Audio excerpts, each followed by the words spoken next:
Hello student, this is Ravichand and welcome to our classes. तो बच्चों, आज हम आपके साथ डिस्कस करेंगे फिजिक्स का एक important topic angle of contact, कि कैसे हम डिफाइन करेंगे एंगल ऑफ कांटेक्ट के टू डिफरेंट कंडीशंस को। तो बच्चों, यहाँ पे हमें सबसे पहले जानना पड़ता है इसके लिए कॉनकेव और कॉन्वेक्स मेनिस्कस के बारे में। तो बच्चों, रियलिटी में इनिशियल पॉइंट को हम डिफाइन करते हैं, जैसा कि मैंने आपके सामने तीन डिफरेंट फिगर बना रखी है।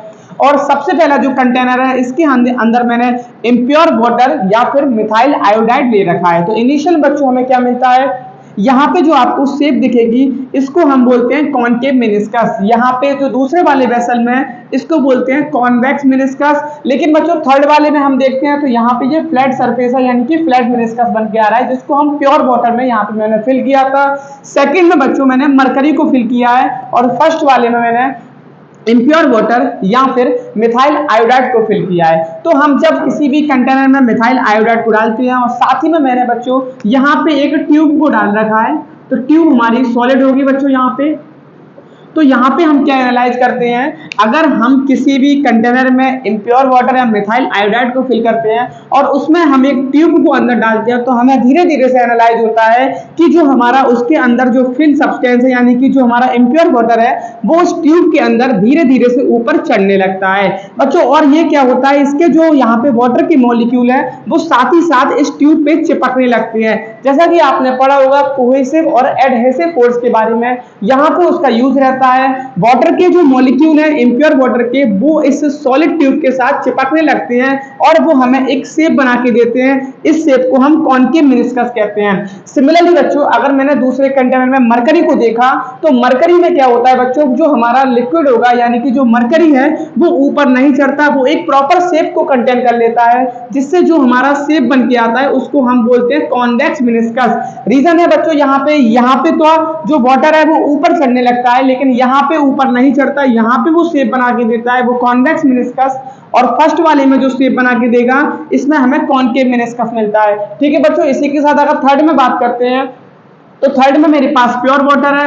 अगर हम प्योर वाटर को यहाँ पे देखेंगे तो ये एकदम as it is straight angle बना के देगा। अब हम पता करेंगे कि किसमें कैसे एंगल फॉर्म्ड होता है। तो एंगल ऑफ कांटेक्ट को जानना है, तो उससे पहले बच्चों यहाँ पे मैंने एक डेफिनेशन लिखी है कि एंगल ऑफ कांटेक्ट को डिफाइन करने के लिए लिखा tangent to liquid surface, tangent to liquid surface and tangent to solid surface. यानी कि हमें दो टेंजेंट को डिफाइन करना पड़ेगा, इनिशियली लिक्विड सरफेस के और दूसरा सॉलिड सरफेस के।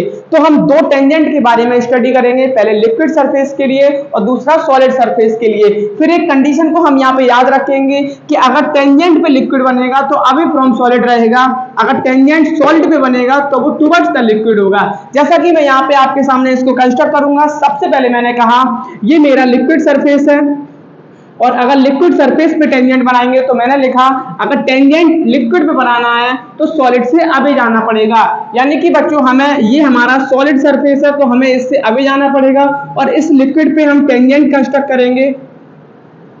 ठीक है बच्चों, इस चीज को अच्छे से आपको समझना पड़ेगा। यहाँ पे मैंने इसीलिए दो इंपोर्टेंट पॉइंट लिख के दिए। अगर हमें लिक्विड पे टेंजेंट कंस्ट्रक्ट करना है, ठीक है बच्चों, इसको अच्छे से समझना पड़ेगा। अगर हमें लिक्विड पे टेंजेंट को कंस्ट्रक्ट करना है तो सॉलिड से दूर जाना पड़ेगा, यानी कि लिक्विड सरफेस की लेयर ये है, और इस पे अगर हम टेंजेंट बनाना चाहते हैं तो इस सॉलिड से हमें दूर जाना पड़ा, इसको बोलते हैं पॉइंट ऑफ कॉन्टेक्ट। इसी के साथ अगर सेकंड को हम याद करेंगे तो सेकंड में कंडीशन लिखा कि अगर हमें सॉलिड पे टेंजेंट बनाना है तो टुवर्ड्स टू लिक्विड जाना पड़ेगा, यानी कि लिक्विड इस वाले वेसल में डाउनवर्ड फिल है, तो हमें इसका जो टेंजेंट मिलेगा वो इस तरीके से डाउनवर्ड मिलेगा। तो दो बातों को हमने ध्यान रखा कि अगर हमें लिक्विड पे टेंजेंट कन्वर्ट करना है तो हम अवे फ्रॉम सॉलिड जाएंगे, साथ ही में अगर सॉलिड पे टेंजेंट बनाएंगे तो लिक्विड की तरफ जाएंगे। तो लिक्विड की तरफ जाएंगे और ये और सॉलिड से दूर जाएंगे, तो यहाँ पे जो एंगल कंस्ट्रक्ट होगा इसको बोलते हैं बच्चों हम एंगल ऑफ कांटेक्ट, जिसकी वैल्यू 90 डिग्री से लेस होती है। सिमिलरली बच्चों, अगर हम यहाँ पे बात करते हैं दूसरे कंटेनर की, तो यहाँ पे भी सेम कंडीशन को फुलफिल करेंगे, और हमने बोला कि हमें टेंजेंट यहाँ पे इस पे टेंजेंट कंस्ट्रक्ट करना है, तो लिखा टेंजेंट अगर लिक्विड की तरफ जाना है तो अवे फ्रॉम सॉलिड, यानी कि बच्चों इसकी जो शेप है वो इस तरीके से बना रखी है, और हमें सॉलिड से दूर जाना है। तो ये सॉलिड सरफेस है, सॉलिड से दूर जाना है, यानी कि इसका जो टेंजेंट बन के आएगा बच्चों वो इस तरीके से बनेगा। ठीक है बच्चों, और इसी के साथ अगर दूसरी लाइन को रीड करते हैं तो टूवर्ड्स द लिक्विड लिखा हुआ है, यानी कि हम अगर टेंजेंट को कंस्ट्रक्ट करेंगे तो वो हमारा होगा लिक्विड की तरफ आएंगे। तो यहाँ पे जो एंगल बनेगा, तो ये जो एंगल बन के आएगा इसको हम बोलते हैं एंगल ऑफ कॉन्टैक्ट। इसी के साथ बच्चों अगर प्योर वाटर की बात करते हैं तो प्योर वाटर में भी सेम कहानी को अगर हम एनालाइज करेंगे तो अवे फ्रॉम सॉलिड की बात करते हैं तो सॉलिड से अवे जाएंगे तो यानी कि ये कंस्ट्रक्ट होगा, और यहाँ पे टूवर्ड्स टू लिक्विड जाएंगे तो ये कंस्ट्रक्ट होगा। तो इसमें जो बन के आता है वो 90 डिग्री का बन के आता है। तो एंगल ऑफ कांटेक्ट बच्चों तीन तरीके से बनते हैं, सबसे पहले 90 से लेस, 90 से ग्रेटर और 90 के इक्वल। तो तीनों में डिफरेंट डिफरेंट यहाँ पे मैंने सब्सटेंस फिल कर रखा। इनिशियल में मिथाइल आयोडाइड या फिर मरकरी को ले इम्प्योर वाटर को ले सकते हो, सेकंड में मैंने मरकरी को फिल किया है और थर्ड में मैंने प्योर वाटर को फिल किया है। ठीक है बच्चों, तो ये होता है एंगल ऑफ कांटेक्ट की basic definition. All the best.